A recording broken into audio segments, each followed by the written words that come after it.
Fala galera! Sejam todos bem-vindos ao nosso vídeo especial de 100 mil inscritos. Atendendo ao pedido de muitos de vocês, nesse programa vamos falar sobre Ginny-Pigu ou Guinea Pig, a controversa franquia gore slasher japonesa, sensação nos anos 80, que por conta do seu ultra-realismo chegou a ser investigada pelo FBI e a polícia do Japão.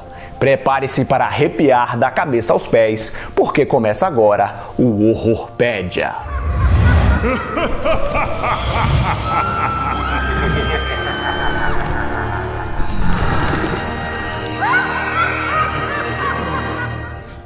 Por conta do seu conteúdo, esse programa não é recomendado para pessoas sensíveis que se impressionam com facilidade, gestantes, idosos ou portadores de doenças cardíacas. Depois não digam que eu não avisei.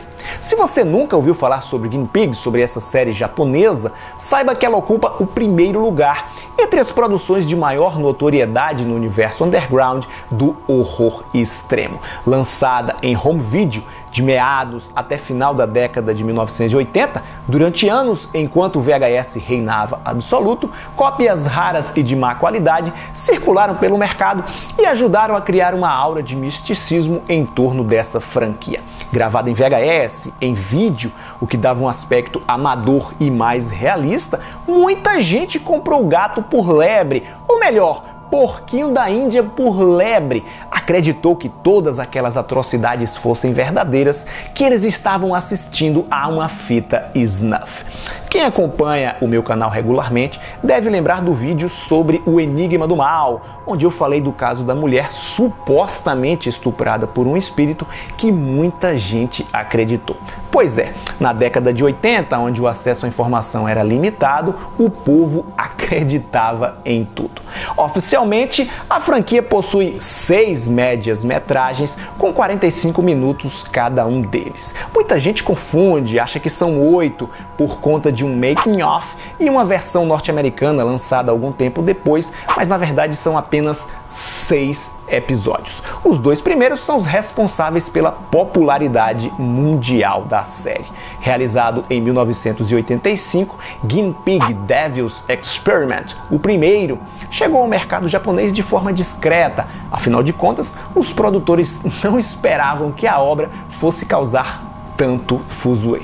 Praticamente não existe um roteiro. 3 homens sequestram uma jovem no intuito de torturá-la de várias formas. Começam com tapas, depois chutes e a coisa só vai piorando. Aliás, essa é a tônica de toda a franquia, um fiapo de história usado como justificativa para uma sequência de cenas sádicas e violentas. Quem assiste ao filme nos dias de hoje percebe o quanto era inocente o público oitentista. O elenco é péssimo, dá pra ver que não há nada de real ali. Todos estão atuando e nem mesmo a maquiagem convence. Cercado pela lenda de que a fita era a cópia de um material entregue à polícia de Tóquio a respeito de um experimento sobre o quanto o corpo e a mente humana são capazes de resistir à dor antes da morte, Devil's Experiment se tornou um sucesso estrondoso. Empolgados e com os bolsos cheios de grana, os produtores trataram logo de realizar um novo média-metragem, Guinea Pig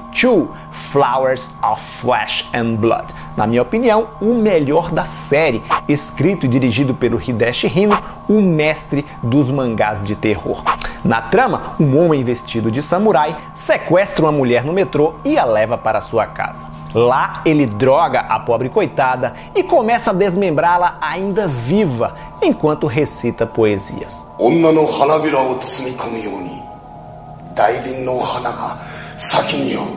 O grafismo aqui é mais caprichado, mais convincente. Não foi à toa que, na época, o ator Charlie Sheen denunciou a fita à Motion Picture Association of America, a entidade que regula a censura dos filmes norte-americanos, que, por sua vez, passou a bola para o FBI.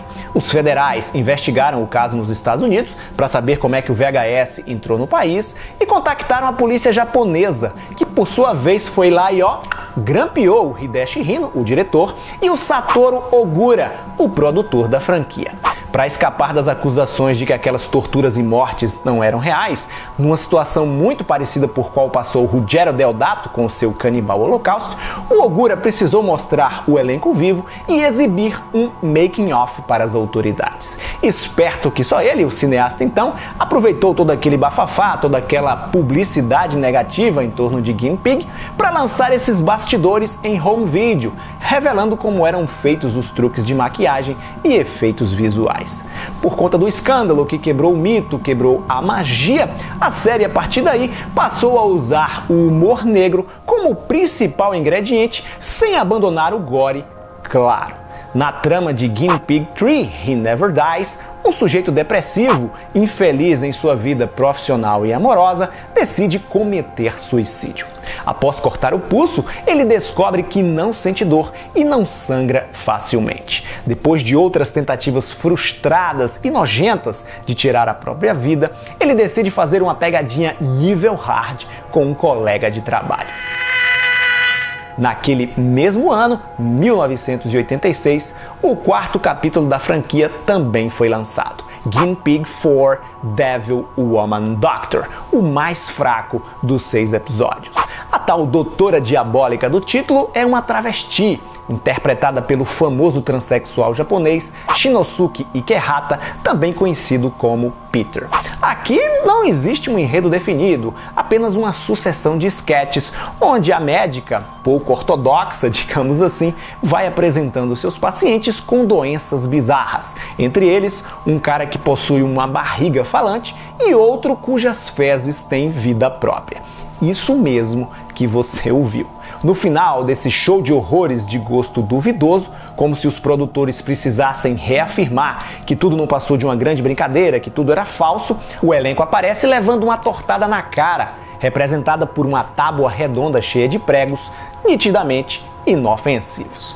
O fracasso de Devil Woman Doctor quase enterrou a franquia, salvo por um fato mórbido ocorrido no Japão em 1988. Na ocasião, a polícia daquele país havia capturado Tsutomi Miyazaki, o assassino otaku, ou o assassino de ninfas, como ele ficou conhecido, um serial killer que mutilou e matou 4 crianças pequenas. Na casa desse monstro foram encontradas mais de 5.000 fitas VHS, e no meio desse acervo, além de filmagens do cara torturando suas vítimas, havia também a coleção Guinea Pig. Miyazaki, que era fã da série, usou Flowers of Flesh and Blood, o segundo episódio, como inspiração para cometer um dos crimes. Ele bebeu o sangue de uma das meninas, molestou seu cadáver e chegou até mesmo a comer uma das mãos.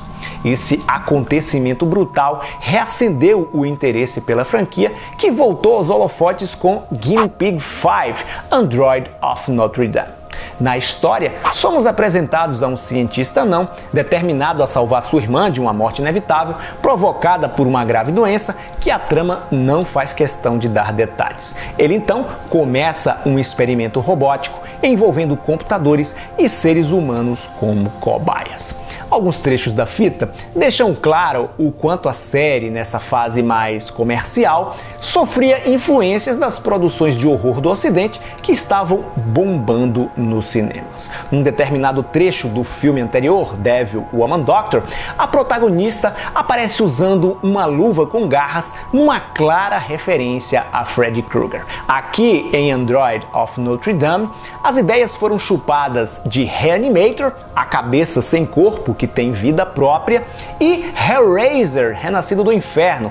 Repare que essa tal cabeça parece muito com o Pinhead, o líder dos Cenobitas. O quinto filme não chegou nem perto de fazer o mesmo sucesso dos 2 primeiros, mas em compensação também não foi vergonhoso como o quarto, pavimentando o caminho para o 6º e último episódio, Guinea Pig 6, Mermaid in a Manhole, que trouxe de volta o mangaka Hideshi Hino à direção. O roteiro escrito por ele é uma espécie de versão dark da comédia Splash, Uma Sereia em Minha Vida, estrelada por Tom Hanks em 1984. Na história, um artista plástico que costuma fazer excursões ao esgoto de sua cidade encontra num desses passeios uma sereia gravemente doente e a leva para sua casa. Instalada em uma banheira, com o passar do tempo, o estado de saúde da criatura vai piorando. Começam a aparecer por todo o seu corpo crostas, bolhas, feridas, pústulas e até vermes. Sem saber como ajudar a sereia, o cara vai pintando cada etapa nojenta à medida que a enfermidade avança. A direção do Hideshi Hino faz toda a diferença aqui, a qualidade é bem superior à das duas fitas anteriores e muito do que a gente vê lembra bastante os mangás alucinantes do cineasta. Em alguns países, os episódios de Guinea Pig foram lançados fora de ordem. O segundo saiu primeiro, o sexto saiu no lugar do quarto e vice-versa. Bagunça que só foi consertada quando a cinesérie ganhou um box em DVD no ano de 2005. No Brasil, Guinea Pig nunca foi lançada, mas inexplicavelmente, por incrível que pareça, alguns episódios completos e trechos bem violentos encontram-se disponíveis no YouTube. Se esse tipo de conteúdo barra pesada, doentio e sangrento lhe apetece, faz uma busca aí que você encontra. Espero que você tenha gostado do nosso especial. Se foi o caso, senta o dedo no like, compartilhe o vídeo com seus amigos, me siga nas redes sociais e assine o canal para não perder nenhuma atualização e para que um outro programa comemorativo como esse aconteça o mais rápido possível. Tchau e até a próxima.